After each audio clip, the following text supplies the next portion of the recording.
الكرسي ده مش مجرد مقعد، ده عرش، واللي يقعد عليه مش أي حد. ده اللي بيحكم وبيعبد ويغير مصير أمة كاملة. تعال نخش في معلومة عرش الملك في مصر القديمة.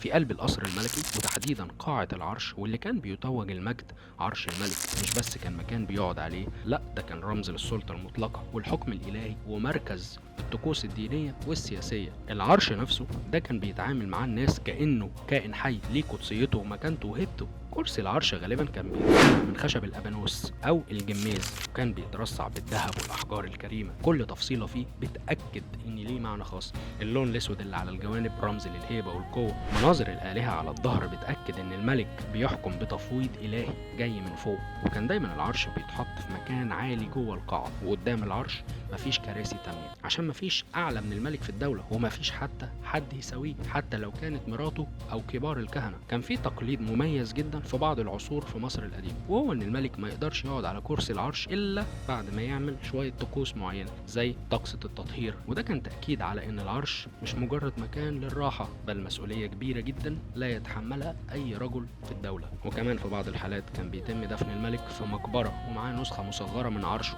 عشان يحكم في العالم الآخر.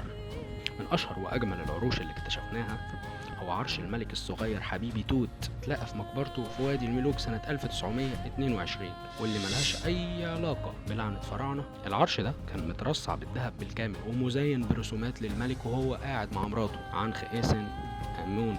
وده بيبين فخامة العرش والبعد العاطفي والإنساني اللي المصري القديم حطه في رموز السلطة. الملك ممكن يكون فارق، بس عرشه هيفضل يحكي حكايته لآلاف السنين، مش بس عشان قطعة أساس، لا ده في نظر المصري القديم وفي نظرنا احنا كمان سجل حي لهيبة وعظمة وإلهام الملوك المصريين.